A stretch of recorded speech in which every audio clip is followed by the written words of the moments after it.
I'm Matthew Buckley Smith, and you're listening to SLEERICKETS, a podcast about poetry and other intractable problems. This week I speak with Alexis Sears, author of Out of Order, and Joanna Pearson, my wife, and the author of Bright and Tender Dark.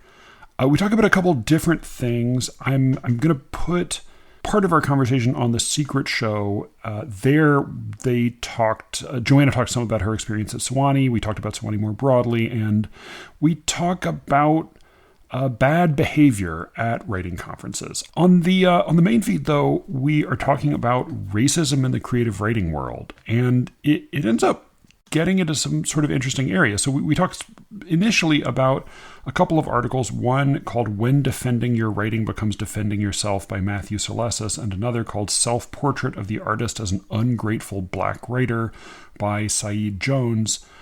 We talk about those. We talk about a few other things. We mention Junot Diaz's old essay, MFA versus POC, as well as briefly some statistics that came up on The Secret Show a while ago. So I did a Secret Show episode some time back about, there was a sort of a statistical breakdown of who is winning poetry prizes today. I did a survey of the, what's at least what I judged for the moment to be the 10 biggest poetry prizes accessible to Americans, and I looked at the 10 most recent winners of each of those prizes, and I charted them according to race, sex, and age. I talked about the results of that on The Secret Show. There were some surprises and some non-surprises, but very helpfully and much more clearly than any of my raw numbers could convey, Ethan McGuire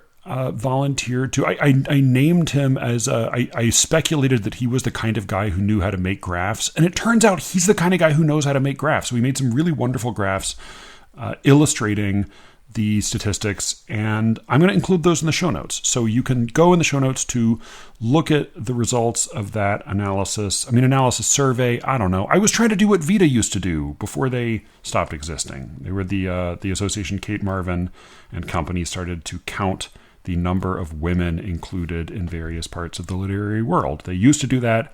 They don't anymore. I picked up where they left off. And as I said, some surprises and some non-surprises. But you can look at all of the results in the show notes as well as the Alexis and Jones articles. And go buy, if you haven't already, come on, go buy Alexis's and Joanna's books. They are both excellent. All right, here's my conversation with Alexis and Joanna. And if you would like to hear our gossip about conferences, then go to SLEERICKETS.substack.com and sign up for The Secret Show. I should also say that Alice and I off mic talked a little bit about conference blind items. So there are a couple of juicy conference blind items that come up in the conversation that I had with Alexis and Joanna. That will be on The Secret Show, but Alice had the idea of inviting other conference blind items. So if you have witnessed or participated in a particularly juicy conference event or debacle, then write in. And Alice wants to do, we'll figure out how we do it, but depending on what we get, maybe we'll do kind of a fun collaborative episode about that. I don't know if it'll be Poetry Says or SLEERICKETS, but it'll be fun. So do write in if you have any good conference blind item stories. Write to SLEERICKETS@gmail.com or to Alice at the Poetry Says. She'll give her address on her podcast. But write to SLEERICKETS@gmail.com with any good conference blind items. And now here is my conversation with Alexis and Joanna. So we looked at a couple of essays, one by Matthew Alexis in NPR, and then one by Saeed Jones in BuzzFeed. I think it was BuzzFeed, yeah. So you want to start with the Alexis one, which is the one you initially sent over, Alexis, When Defending Your Writing Becomes Defending Yourself. And we'll talk about the dates because there's some other things that came up here. But yeah, this was in NPR by Matthew Alexis. Do you want to say what caught your attention about it? Yeah. So, well, first of all, can someone sort of summarize it in a way better than I can before we dive into the actual details? I'll as a white man, if I feel confident stepping in to explain the situation to everybody. I hope our daughter understands sarcasm. Yeah, yeah, I think she's building a fort. So, Good. All right. Yeah. So this is a man who he starts with the occasion of reading Junot Diaz's MFA versus POC, which was a much remarked essay in the New Yorker in 2014. This was also published in 2014. We can talk about that more later. But he talks about being he says, in my past year, my first in a prestigious PhD program in creative writing and literature, I have often felt conspicuous as a writer of color. I have felt a responsibility to speak up when race is discussed, but I've also resented this responsibility. So he talks about sort of several different ways in which it is weird or galling or embarrassing or confusing to be not white in an MFA program, which is overwhelmingly white. Some of the ways that he remarks that are that this comes up are having your own experience as some, writing a story about about a character who is not white, and then having various aspects of the authenticity of that experience questioned by white people who are reading it along with you. He cites a number of examples by other writers, including Jackson Bliss describes an experience when a Pakistani writer spoke up in defense of a Desi character, Desi being a term for somebody from South Asia. A Desi character Bliss had written, and the workshop rejected his comments and then spoke over him. Think about that for a second. Bliss writes, a group of mostly white writers telling a Hapa writer and a Pakistani writer what was culturally authentic and culturally permissible about non-white people. And I definitely feel super confident quoting a lot of these terms that I barely understand and am not totally sure are slurs or not. But yeah, Hapa means half. So Jackson Bliss is half white and half Asian or South Asian. He talks about being called upon to be the designated person of color to speak on a certain issue. He, as I mentioned before, he talks about being sort of having the white people in the room turn to you to be the champion of people of color when something offensive gets said. The example that also came to mind reading this was, I was looking for it because we also had our house painted, so all of our books are scattered in boxes everywhere. But I was looking for Shashi Bhatt's book, The Most Precious Substance on Earth. Was it? Yeah, it's that one, The Most Precious Substance on Earth, where she has a chapter or two about being an MFA student. That character is not her, but that chapter, I will say, as somebody who went to school with Shashi, feels like it draws from life. But she describes writing a story about a South Asian character and having the almost all white people in the room say like, well, it didn't really seem like this character needed to be South Asian. What about this was sort of special in its South Asian way about her? She just seemed like, well, she could have just been. Effectively, they're saying she could have been the default, which is white. That there was she didn't have an added South Asian flavor to her that made this necessary, and that seemed very in keeping with Celes's observations about his experience in an MFA or in a creative writing PhD program, not an MFA. And that is a lot of what Diaz. I read MFA versus POC at the time, and I was looking at it again a little bit this morning, and he talks a lot about that. Junot Diaz is talking about an experience in the mid 90s. Celeste is talking about is writing this in 2014. What am I missing or forgetting, or what other points deserve to be brought up from this piece? A lot of it felt like it was highlighting the obliviousness or the carelessness or thoughtlessness of white people in settings. Honestly, in like, as he says, like in prestigious, like in highfalutin selective settings, when writers of color bring in work about their own experience. That seemed to be the kind of the focus was not so much malice as sometimes harmful or a galling carelessness or just sort of tone deafness. And does that sound accurate, or tell me what else I'm missing? I think that pretty much sums it up. I mean, I have a lot of notes here about whether it is well-meaning obliviousness or if it goes beyond that. Please, yeah. Yeah, I mean, I think there's some sort of, like you said, just an unspoken thing about a POC in a workshop having to, one, defend their experience, which isn't their job, obviously. That's not their responsibility. But I think it goes beyond that. I mean, the article talks about isn't it the one, I think a white professor was waiting for a black student to speak up at a certain Yeah, yeah, MFA yeah. talk. I mean, There had been a talk that said, I mean, unfortunately, I will say, and this may just be the formatting of the NPR, short essay, but there are a few cases, that being one where he summarized yeah, bad things that happened in a way that left me thinking like, well, but wait, but what was it? What actually was said? right.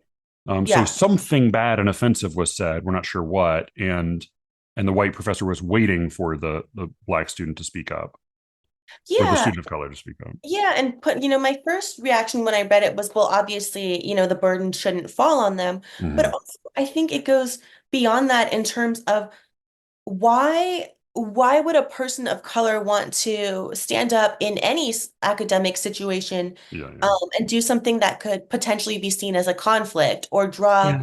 unwanted attention to themselves? right. I mean, Yeah. yeah, some people don't Yeah. want that. It's Yeah. Yeah, yeah, yeah.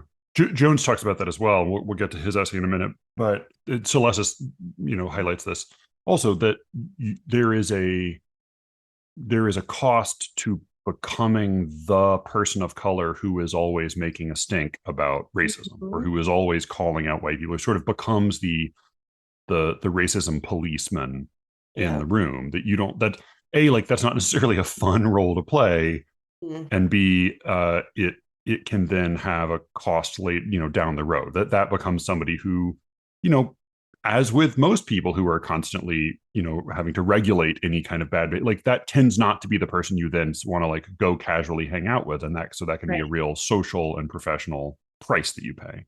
Exactly. I mean, it seems like the argument I remember hearing at the time, that the Juno Diaz essay came out, and this was a kind of comment that was in the air a lot. It was a few years after I finished my MFA in 2008. A remark I remember hearing a lot at the time was, this isn't so much about how white people need to like be better mutual policemen, though there is some of that, like, speak up if you notice something. It seemed the solution that I remember being brought up more at the time was, well, we just need to hire more people of color to be in these programs, and admit more people of color to be in these programs, so that you don't find yourself in the position of being a token, or being the one person who's supposed to represent this whole category. Right. And I think, to be honest, and I feel like I can say this as a half white person, a lot of white people, we kind of just need to shut up. I mean, and by that, by that, I mean, it talks at the beginning about how, I think it does, or in one of the articles, about how if you are not experiencing a certain situation firsthand, in the context of being any kind of minority, look it up. Yeah. It's Mm-hmm. similar to like when you don't know a word in a poem or an Yeah, allusion. yeah, yeah. Like, Oh, why oh, oh, why yeah, do you yeah. want to take it upon yourself to try to understand? I mean, and even if you don't really understand, you should do the education. You should educate yourself before you get into the workshop. Yeah. Yeah, this is he cites Sarah Seltzer has this rule she suggests. A writing workshop should always begin with this addition to the rules. If you approach a word, a phrase, an idea, or a cultural reference that is unfamiliar to you, it's your job as a reader to figure it out from context or look it up. The reader's unschooled ignorance becomes the burden, not the writer's exotic references. And certainly with regard to like, I think that was another remark that came up in, if I remember correctly, in Shashi's book, that there was some reference to a word or a flavor or something that was specific to a South Asian heritage, and the white writers in the room thought like, well, this seems like a confusing, and like, why include this? And certainly in that context, it seems like, well, yeah, like, go ahead and assume that there's going to be some stuff in the in this work that you might not immediately recognize, and as with any word you don't recognize, you do the work to try to understand it. I think like that falls into sort of the my like split personality when it comes to reading and writing, which is like, as a reader, I always want to say like, oh, I want to know the background, right? Like, I want to look this up, I want to understand the context for this, I want to do the research. As a writer, like, that's how I think. As a reader, I then say like, well, I want to make this as painless as possible for the reader. So I do think there's a little bit of a tug of war there, and I would say that, just from a pedagogical perspective, I don't know if it is in this particular context, I think this is good advice. I don't know if it is always going to be the most helpful thing for writers to hear. The reader will always be responsible for looking up everything that he doesn't already know. Like, I don't know that is necessarily good advice to a writer. Like, certainly in a workshop, like, hey, bother to know what the fuck your classmate is talking about, and don't be a total dick about it. And like, be thoughtful and understand that their experience is outside of your own. For teaching writers, I don't know if like there is, I think, particularly considering that this essay and the Saeed Jones essay are 10 years old now. I wonder if there is not a kind of a complicated double-edged. I don't know if it metastasize again. Like, cancer is probably like is a flawed metaphor for a lot of these things, but I wonder if there is not a kind of like a complicated double-edged development that we've started to see. I think yeah, please. I'm not cutting you off, am I? No, go ahead. I think the only problem with that type of thought, and I do agree with you about most of it, but I think the problem is that that is assuming that the reader is white. It's that default, like, yeah, right? Yeah. I mean this more like broadly for anything that the reader might not know. Yeah. No, you shouldn't be writing with the assumption that like, well, let's make this palatable to white people. Yeah, like that should not be your primary focus as a writer. That's like that just sucks, and that should not be your assumption as a reader. Right. That is what's happening either. Yeah, like getting when you go to a Thai restaurant in the U.S. and you get little like they do little chili peppers to tell you like how spicy things are, and then they say like super spicy, and then there's another category they'd be like Thai spicy, like normal spicy, which I have my own questions about some of that, but yeah, like the default reader should not be the white reader. Not that like that's one thing either, as you were suggesting, but yeah, that's I think that's exactly right. Sorry, go ahead. Yeah, and by the way, there's some kind of epidemic about people ordering Thai spicy and then demanding refunds when it's too spicy. Have you really?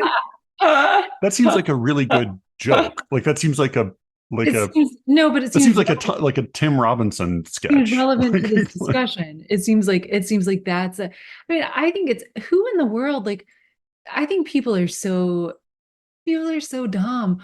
There are too many people who go to, I guess it's fine that people sometimes want to go to books seeking familiarity and comfort, and that's why they read rom-coms or whatever. But I just think, who in the world hasn't grown up as a reader? And if you weren't a young reader, reading about other places, other cultures, like whatever your, personal, cultural, racial, whatever background is, like, who in the world knows everything in the book? The beauty of reading is you're experiencing these other places, and you're figuring stuff out with context clues and looking things up. And I just think it's like it's so mind-boggling to me that people are so resistant to this, and people are resistant to looking up words they don't know, which is also shocking to me. These are not people who are used to reading speculative fiction or fantasy or things that involve world building. It's like anytime you read one of those, it's like, I don't know what this world is. I don't know what this word means. I don't know. Yeah.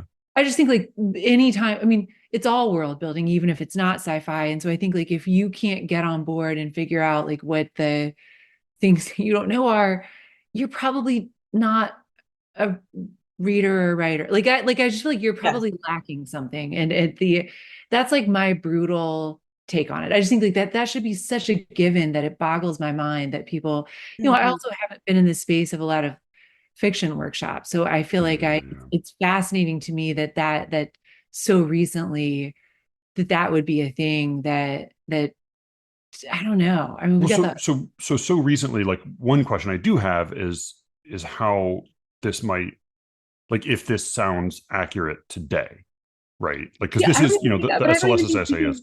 I think this is where I get really uncomfortable. Like I can see when there is progress, and I can see when there are uncomfortable moments, and I want to attend to that. But like, I feel even really uncomfortable assessing it because I feel like I've not had a person of color experience. So I feel like that's where like I feel like the kind of like, what I am curious to hear what other people's experiences are, because it's sort of like Alexis, you tell that story and it sounds just like utterly egregious, but I also think that like there may be subtler things going on that I would not necessarily pick up on because I'm entering the space as a white person. Do you know what I mean? Like, I feel like it's hard. I feel uncomfortable even making I would rather like ask someone else what their assessment is, I guess. If that, I don't know. What do you think, Alexis?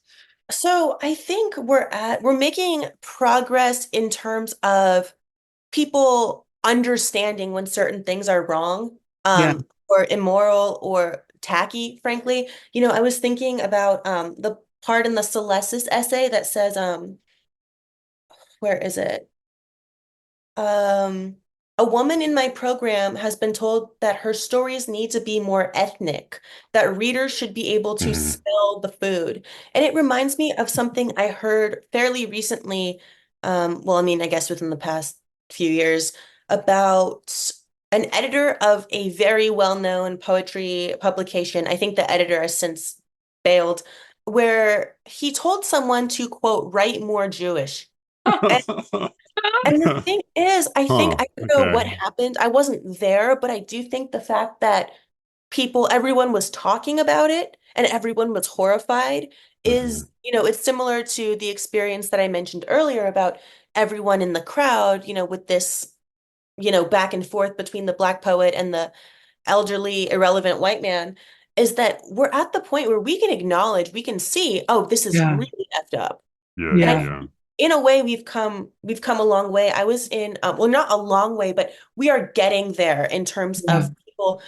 I was at I don't know, have you read There by Tommy Orange? I want to. I haven't read it yet. So Tommy Orange did a reading in Wisconsin when I was getting my MFA, and for the most part, well, again, another situation where everyone was like white pretty much except for the MFA candidates, but there was a really weird thing where someone stood up and said that they'd learned a lot, which is awesome, and I want to touch on that later for a second. But then someone stood up and just said, "Oh, the book is really sad. I think this whole thing is really a tragedy."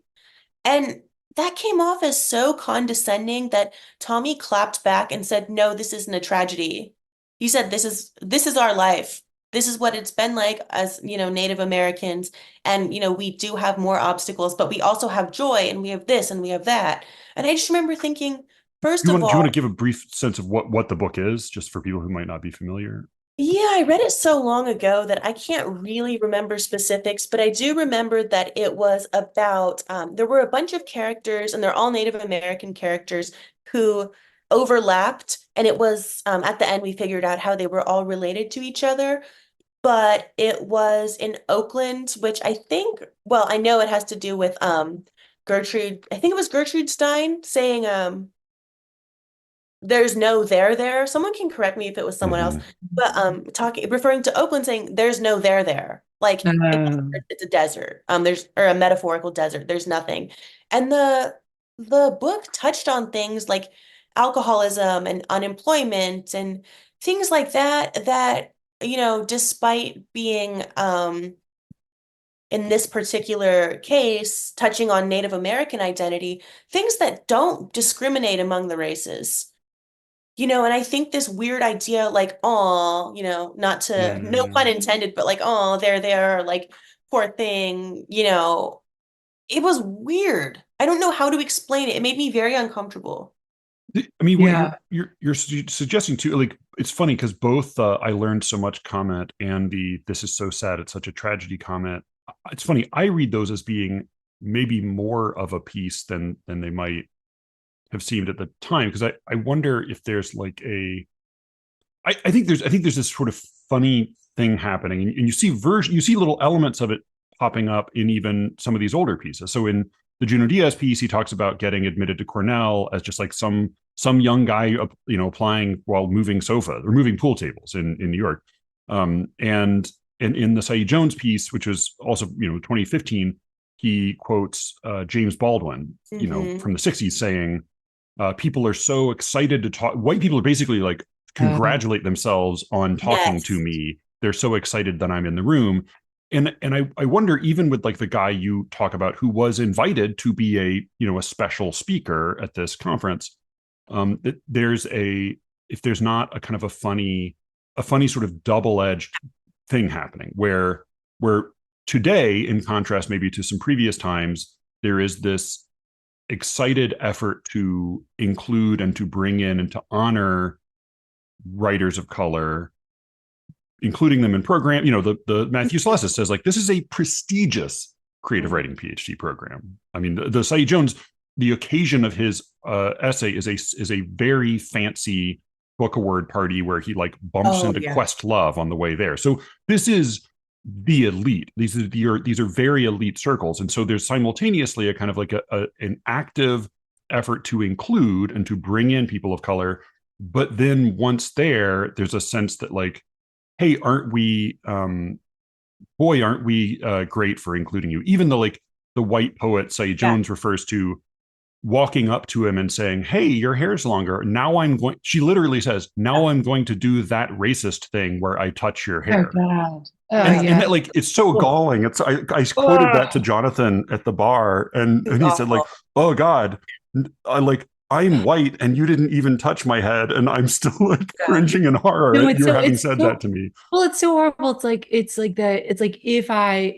if the fact that she is putting it in air quotes then allows her to, it's so. But see, I actually think that's key. Like, I think that in a way, like, I think that to me is the voice of the ultra elite white, supposedly enlightened, liberal, educated, like, in a way, like a dumb old clumsy Southern person who was just trying to not be racist wouldn't say that. Like, you have to be like an nth percentile New Yorker writer elite person to say something like that.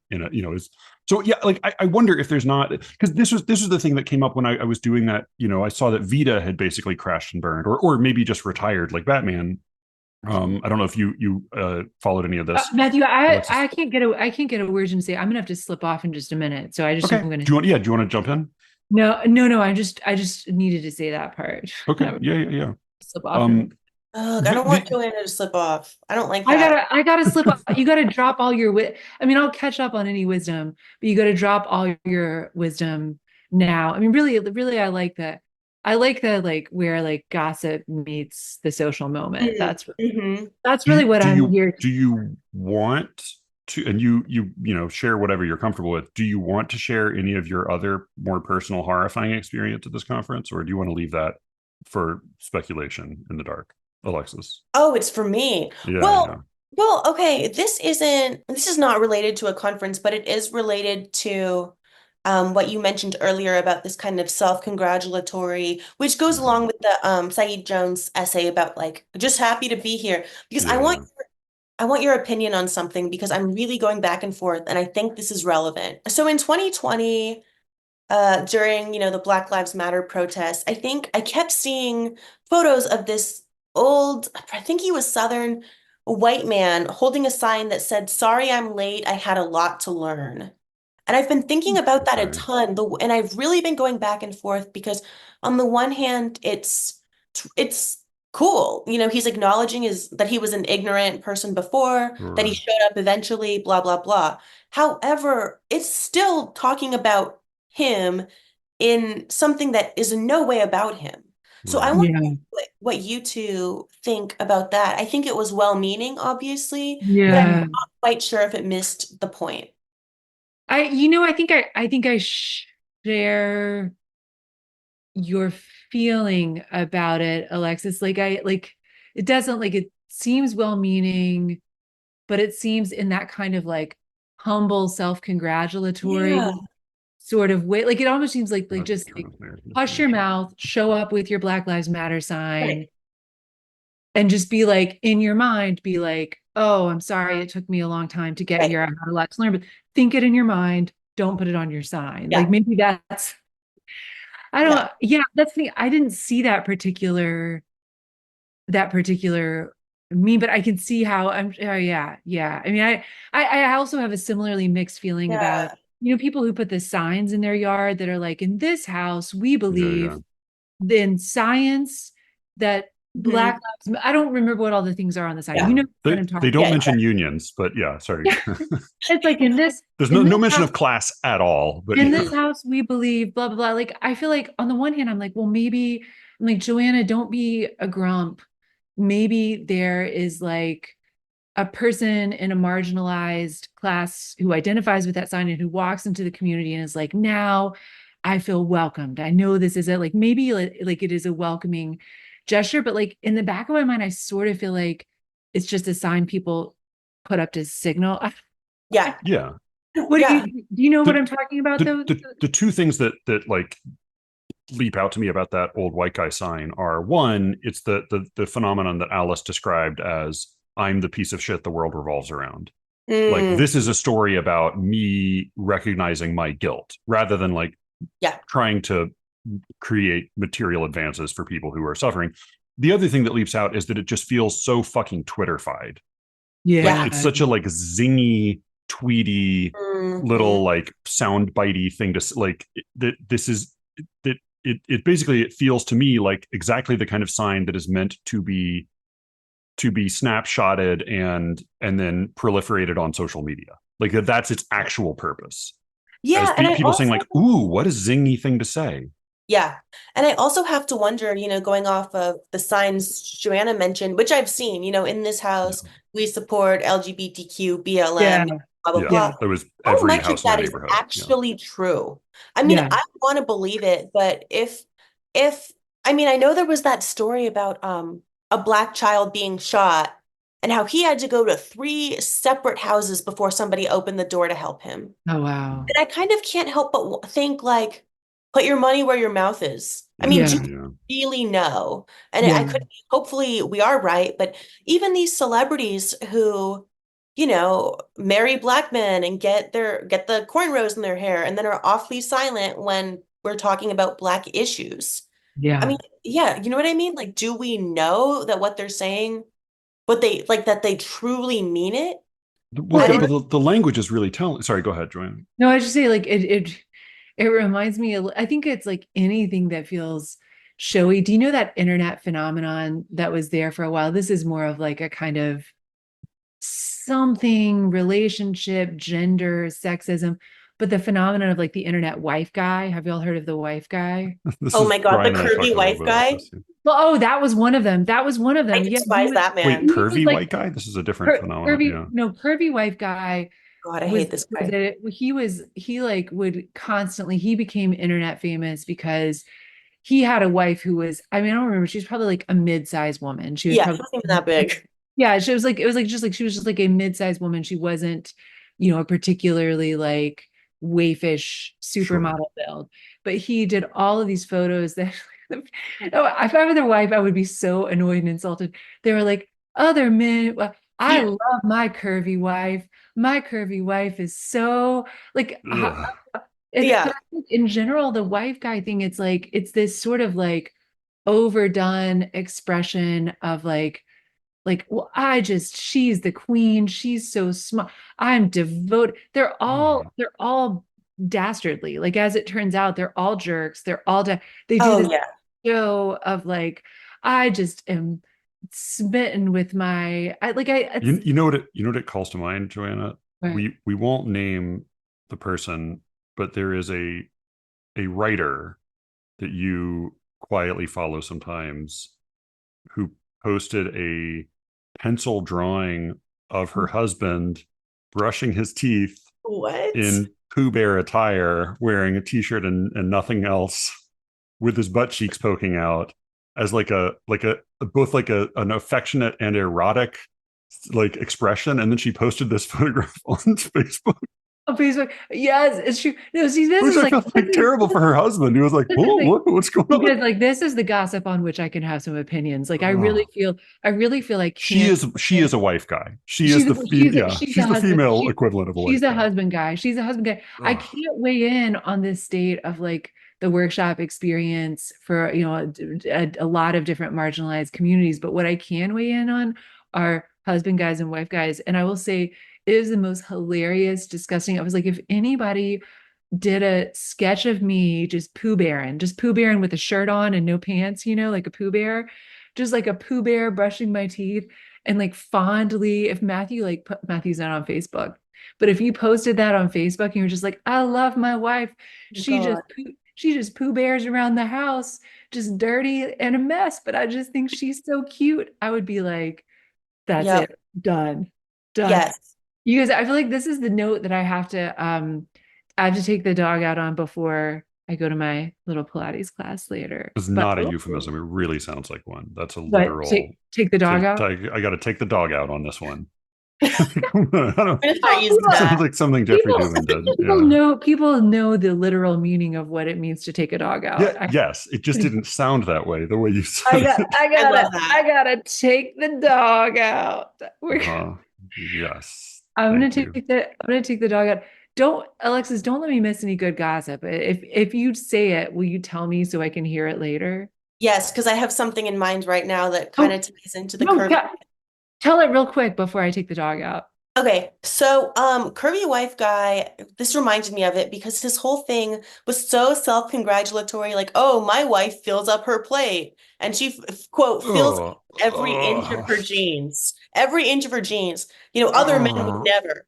But it reminds me of, and I hope I haven't told this story on the pod before. I kind of don't think I have because you'd remember. I was at a conference in 2018, a summer conference. And it was the most chaotic workshop I've ever been in where there was open combat between people Oh, wow. and a workshop instructor who was great, but totally not all there mentally. And this one guy wrote a poem about taking a girl's virginity. Did I tell you this already? No. No. And it was the most bizarre thing because it was like, oh, she's writhing, quote, writhing in ecstasy. Anyway, Unlikely. but it ends with and then I wash the blood out of the sheets because nothing disgusts me. Nothing disgusts me. What? So, in other words, most men would be repulsed, but I'm special. Oh my What? gosh. Yeah. Was he like 19? Like was he young? Like He was old, and I'm pretty sure this was his girlfriend who'd passed away. And I just what? Oh my think God. if my This is boyfriend wrote this, I would be like, Did she come back from the grave to haunt him I in the know, workshop? right? That's She like should we have. need like a sequel to The Unquiet Grave where it's the good saying like, how dare you write that shitty, Oh God, shitty he poem got ripped about to shreds, even Oh by my, oh then. my God. I am so glad he got that is one thing. Like I will say, like my recent experiences, they've been so sweet and lovely and nice. And there is a part of me that sort of misses like there's something I don't it's not good actually when I'm in it. So I'm probably looking back with over fondness, but like like having a workshop villain, there is something Mhm. so Yes. satisfying about having like an over the Unifying too. yes, You, unifying. Like but you also the last time you were regularly in a workshop, who was the workshop villain? oh, I mean, I think you felt like you were the workshop villain, I was the but workshop I villain. You think you were? felt I wasn't not voluntarily. I think You were no, the workshop villain? I think you felt I think a lot of people liked you and one My person poem would come up each week and there would be silence in response. no, I don't Yeah. remember. Oh, really? Yes. For months and months and months, there would just be silence. Wow. Wow. Well, this could be your problem too, actually. Here's what I think. Maybe you're oppressed because this guy ends, you know how at the end of the cone of silence at the workshop, this man, the one I was just telling you about, who wrote the poem about the virgin, he has the nerve to say, well, you're all accusing me of being self-congratulatory. As a white man, this is a struggle I will have for the rest of my life. Oh my So, Being accused nail of in the being coffin. self-congratulatory, like that's a racist stereotype, is what he was saying. Yeah. God. Like, That is, Alexis, that's a beautiful story. I'm really glad that I stayed for that because it's hilarious. It's like, I hope that he's being haunted by the girlfriend. Like, See, that's the oh thing. The man, fact that she's dead, like, also adds an element of discomfort for me too. It's like, it adds a huge element of discomfort. Like, it's never the poem you write, but it's definitely not the poem you write in that circumstance. That was a really good workshop anecdote. I'm gonna take slip the dog forward. out. I'm gonna take the dog out. I'm really, really, yeah, makes gives me the heebie-jeebies now. Like, yeah. I'm gonna go post a photo of Matthew on the internet of Matthew. Matthew doesn't Pooh Bear. Yeah, I don't walk around with no pants. It's not a thing. Like my daughter was like, "Why don't you ever wear shorts?" And I was like, "I don't." Oh yeah, Matthew. Men don't wear shorts. You're so not a Pooh Bear that you won't even wear shorts when it's like 100 degrees. I don't even think when men are undressing, they should take off their pants first. I think they should, by on principle, always take off their shirt first. Okay, Oh, you do that. Yeah, I think interesting. that's like I think that should You're be. never like going to be. the You're 11th never going to be a commandment. Pooh Bear. You'll never get to draw that, Joanna. There will be no drawing. Or the actual term for that, at least the Burning Man term, is shirt cocking. Which is interesting. That's it's apparently a big no-no at Burning Man. Yeah. All right. I will be looking this up on an incognito window later. Yeah. A thing I wonder about, because I think it was Jonathan who said that he thought there was a kind of an insidious form of racism that had emerged in the writing world, which was a sort of like celebratory racism. Like, hey, we want to promote you and talk about you and have you on and give you these prizes, and you both reflect well upon us, and your role is to be a representative of your race in this particular way, and even like specifically to teach us moral lessons about our bad whiteness. And that it was, on the one hand, like it is a form of advancement, but it also is very belittling and very pigeonholing. And so, like, this was what I wondered about with the kind of the statistical analysis I did of a bunch of recent poetry prizes. So I don't know if I did, this is on the Secret Show, but I did an analysis of the 10 most recent winners of like 10 of the most prominent poetry prizes. And some of them were every year, some of them were only every 2 years. And I did a breakdown of their demographics. And there were a few things that came up that really leapt out. One was that it was, the slight majority was female. The slight majority of all winners were female. It was like 52%.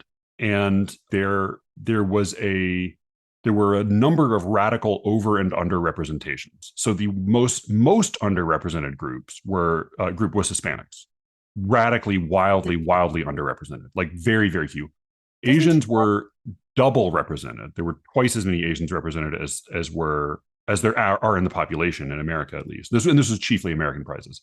Black writers were triple represented.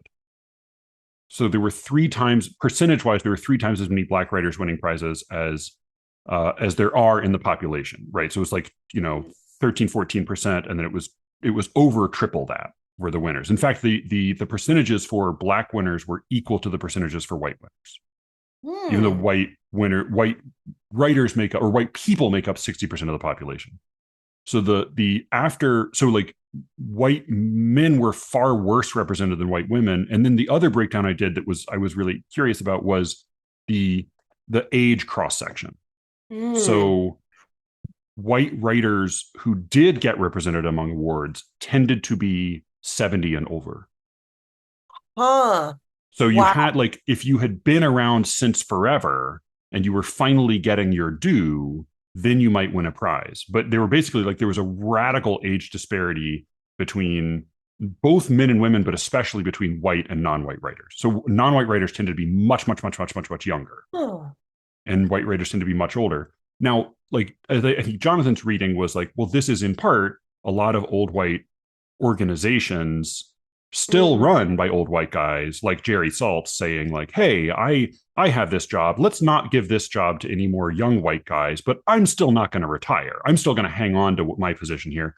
People like this then saying like, let's make me feel better by giving this to a lot of people who had been previously underrepresented, so that it doesn't mean that there is then no more shitty comments made. It doesn't mean that there then is no more racism, but it means that there is this sort of funny double-edgedness to it. Because I mean, this was the theme that came up in a lot of these essays, was like, as with even I think who was it? Or maybe it may have been in a different related, because there were a number of related essays, but one of them mentioned there was a different essay that mentioned Daniel Handler's bizarre watermelon joke Oh my God. at the National Book Awards, like which like Oh doesn't my make any God, sense at all. yes. Just since we brought it up, I should mention he said Jacqueline Woodson, is that the writer's name? I think so. Won the National Book Award, and Daniel Handler, who wrote the Lemony Snicket books and who was the MC of the event, said, I don't, it's like, it's not even a joke. I'm not like, I totally was baffled by it, but he said, I told Jackie she was going to win. And I said that if she won, I would tell all of you something I learned about her this summer, which is that Jackie Woodson is allergic to watermelon. Just let that sink in your mind. I Oh don't my even God. know what the joke, I guess, being that Oh my the God. stereotype is that Black people like watermelon and Right. she's Black and she's allergic. But like, for one thing, like watermelon is just like universally delicious. Watermelon is just a delicious fruit that people like. And it's sort of like we were hearing a question about like, hey, why do Black people and Southern people like fried chicken so much? Like, fried chicken is just delicious. Like that, there's Right. like it's not actually a meaningful stereotype in any way. Yeah. So there was an essay. Sorry, I've got like a bunch of weird things popping up on my computer now. Now that I looked up Daniel Handler's racist joke, my computer's going crazy. Wow, that's crazy.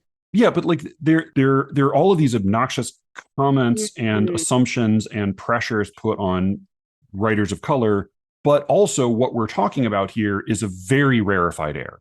So we're like there is a fun like that was the other piece that was brought up in that essay was Claudia Rankine's book, which came out in 2014, the same year as these essays.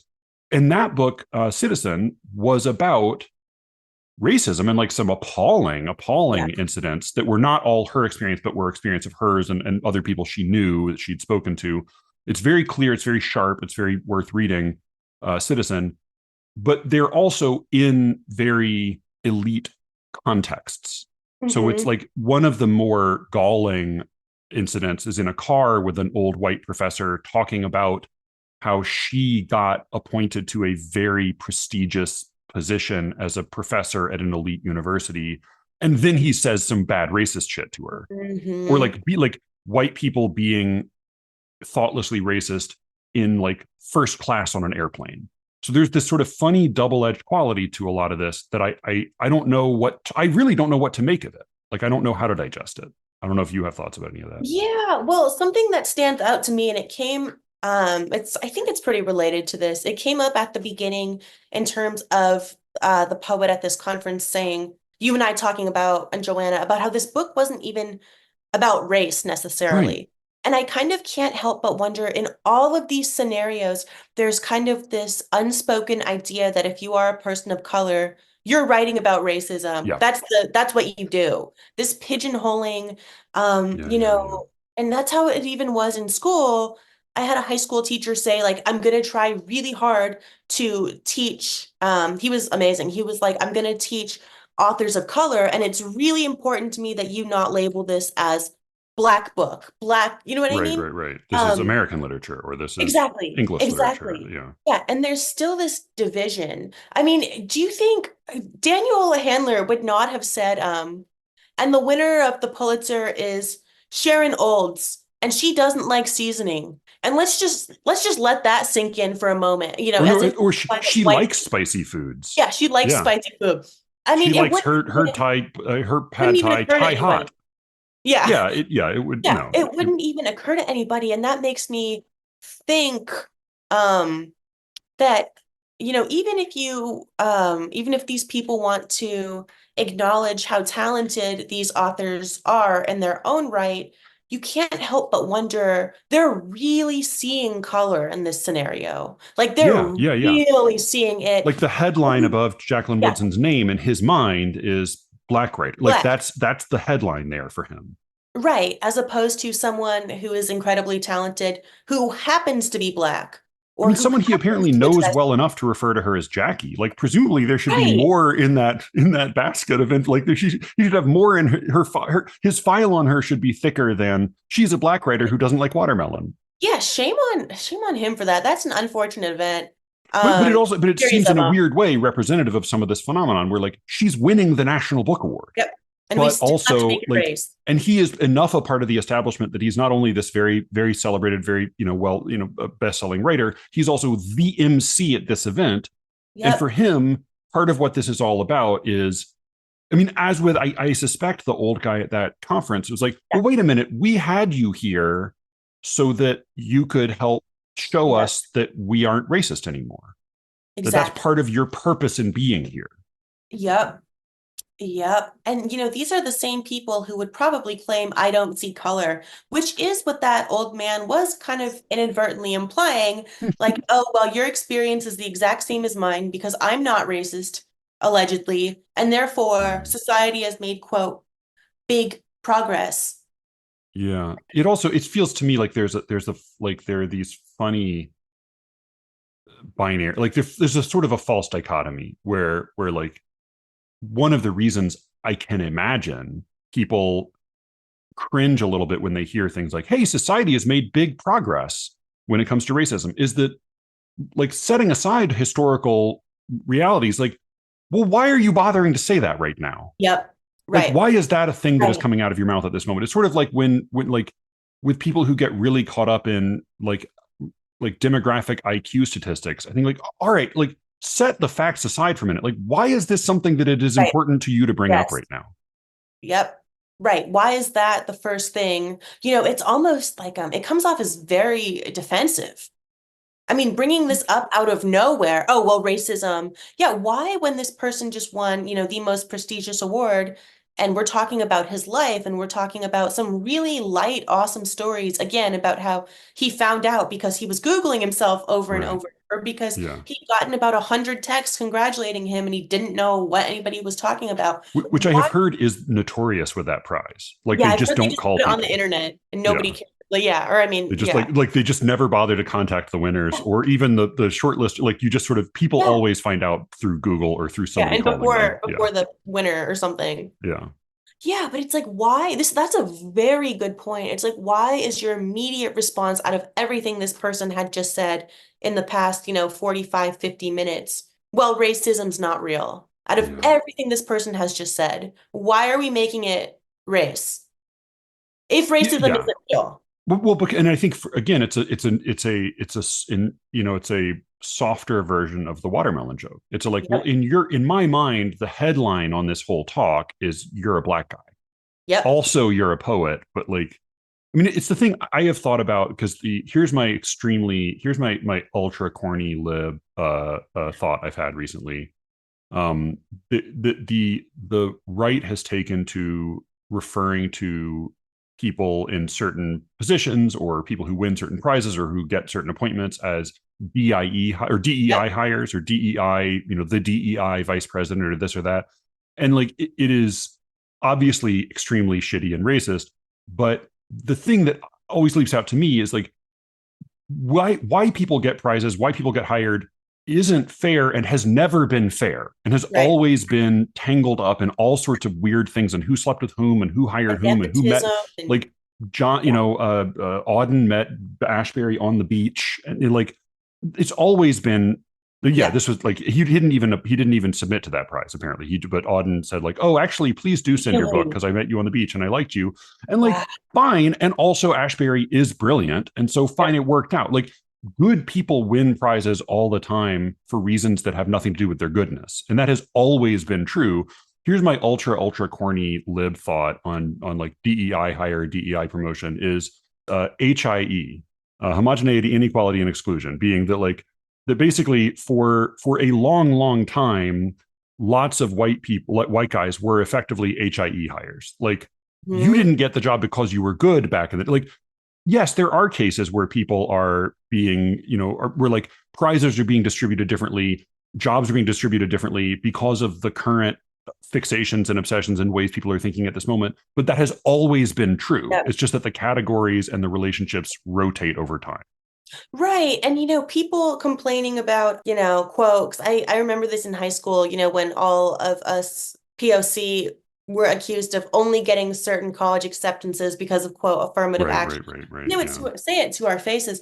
But I've heard this story, and I'm sure you have too, or similar stories about a man who applied for a job under two separate names. One was like Jerome Jackson, and the Yeah, other yeah, was yeah. Ben Smith. Well, Yeah. guess who got the job? Ben Smith, even though it Right. was the exact same dude. The Like you this Yeah, can't. and there's been Yeah. some very, like, yeah, like the job applications, and the other study that's been done pretty rigorously is property assessments. That basically, like, when you have somebody come in and assess the value of a property, Mm. they've done studies where they will take the same property and fill it with photos of a black family, and then fill it with photos of a white family, and the values are staggering. Something that I wonder about here, like, here's a question I then have about that, because I think, like, what is totally true is that there are clearly aspects of life, parts of life in America where it is just straightforwardly an advantage to be white. It's just straightforwardly an advantage Yeah. to be man. It is, sometimes this is apparent to you, sometimes it's not. There are definitely, like, leases that I was able to sign probably just because I was a white guy. That, Mm. like, I didn't necessarily have great, great anything on my record except that, but people, basically the people renting out the property, said, like, oh, it'll probably be fine, he's a white guy.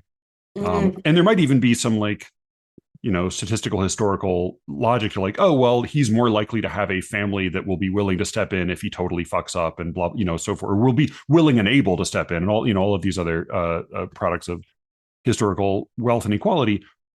What I wonder about is pseudonyms and passing when it comes to race in the arts and academia, Mm. because like there are cases of people occasionally getting busted who are white people pretending to be black, pretending to be Hispanic, or who was the woman, Jessica Krug, who pretended to be, like, a black Latina Oh, yeah. woman. So it's in the academy and then in the arts, and there's Mhm. the most, the Sherman Alexis case with the best American poetry was really notorious, where a white guy got a poem in under a female Chinese name. What? And Sherman Alexie discovered this, and to his credit, he said, well, I liked the poem, I'm going to include it, but I want to include a note about what actually this was. And so Mm. this guy, and the white guy said he basically had done his own version of that study, which, again, like, getting poems published is a very different tier of Yeah. significance than getting a house appraised. Yeah. But basically, he found it was much easier to publish poems when he submitted them under this other name. So I want, like, a question I have is, like, what does passing and what do false names tell us about at least people's perceptions? The most notorious case, and I think in part because it is, because I think it requires less work, is the category of pretendians, which is getting more and more and more attention. And, like, the most notorious example being Elizabeth Warren, who then was very proud to say, but actually I have 0.16% or whatever it was. But there are many people, and including, like, a number of historically, like Indian celebrities. The woman who accepted the Academy Award on behalf of Marlon Brando was not actually an American Indian. The chief who's had a tear run down his face in all the old commercials, the littering commercials back in the day, was not an American Indian. There was another woman who was very famous for being an American Indian activist, who was also just a white woman.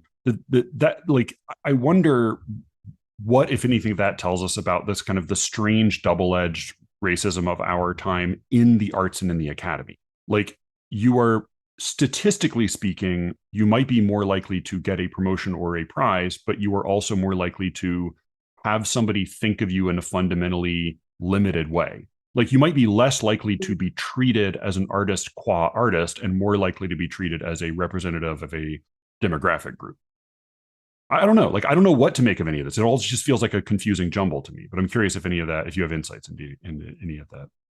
That's a very good question. I've thought about that a lot too. When I see recipients of certain fellowships, and it will be a list of 15 people, like all of whom are minorities, and like one's in a wheelchair, and Sure. you know, Yeah. and I don't know what to make of that either. Because I mean, again, and I think yeah, that might be a white committee, an elderly yeah. white committee, basically congratulating themselves, basically saying, like, well, we're already here, we don't need to worry about our position, but it's going to make us feel a lot better if we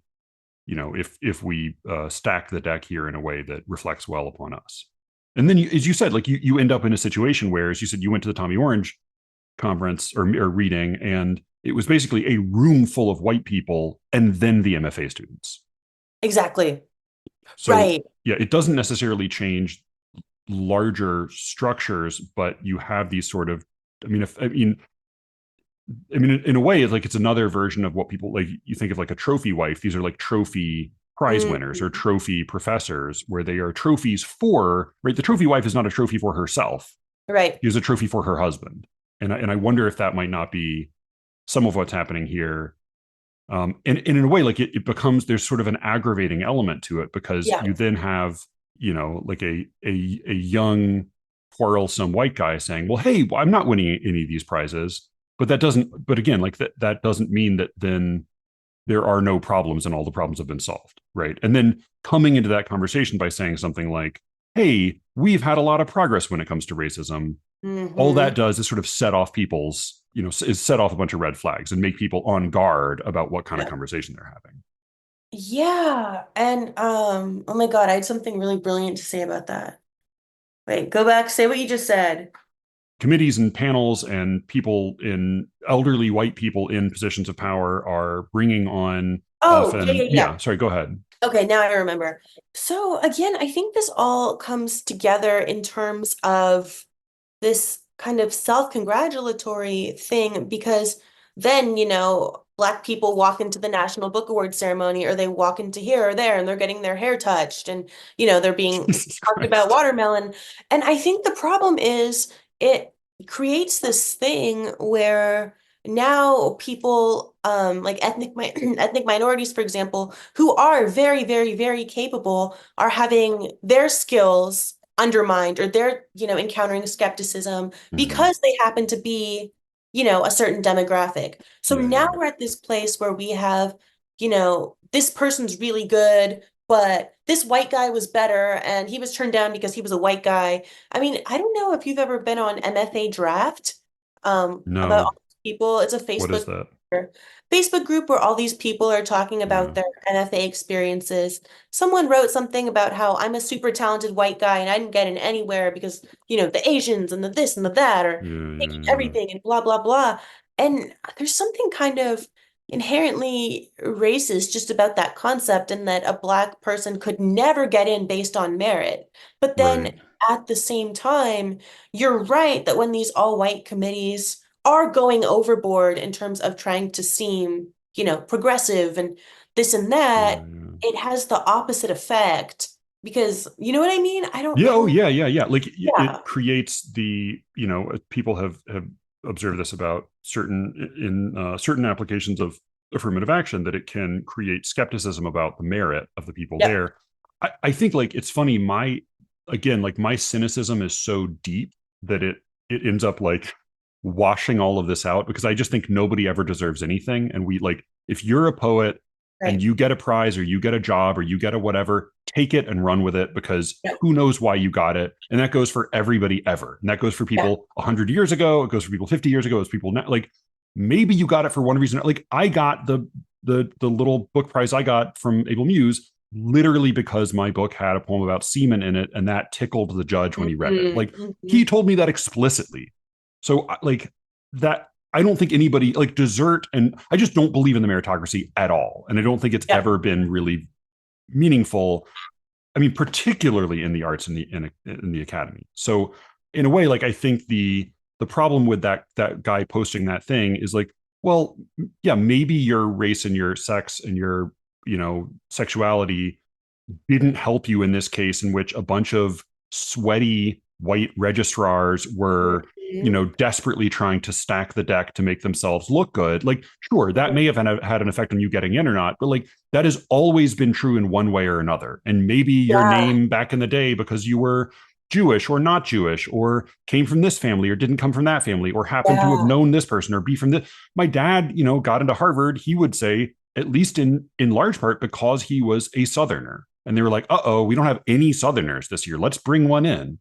And you know Mm. what? Like his approach to that was like, "I'll take it. Like, fine, I'll take it." And maybe there was a guy who was neck and neck with him who was also yet another fucking Bostonian, and he Yep. didn't get in. And like, yeah, tough shit. Like that happens Yeah. all the time. That has always happened.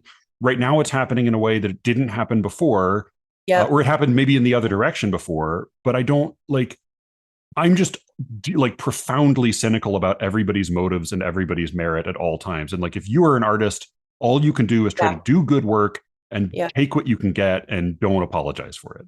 But like, I think basically, like, I think both the guy who argues about being excluded because he was a white guy, I think that's a total waste of breath. Yeah. Honestly, I also sort of think it's a waste of breath to say like, hey, we need to recognize the merit of the people who like, no, I don't need to recognize anybody's merit. Get what you get. You do your best work. That's all you can worry about. Like, nobody deserves anything. Nothing makes any sense. We all live in a swirling chaos of bad motives and selfish impulses. And, you know, all we can do is like try to make some good poetry in the meantime. Honestly, I think you nailed it.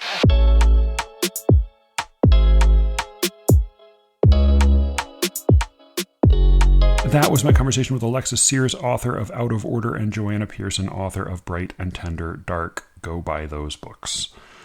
You can hear us talk about conference bad behavior on The Secret Show at SLEERICKETS.substack.com. Put your email address in there and I will give you a week's access for free. There's like 111 odd episodes up there now. So they are.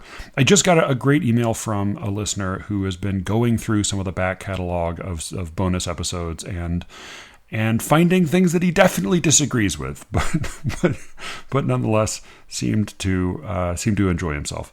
So do go check that out. And if you have any good conference blind items or anything else you'd like to say, I've gotten some interesting correspondence recently. Definitely had some people not agreeing with things I'd said, which is always welcome. Always welcome. Write to SLEERICKETS@gmail.com. I look forward to hearing from you. And with any luck, I will be speaking to you again very soon. Until then.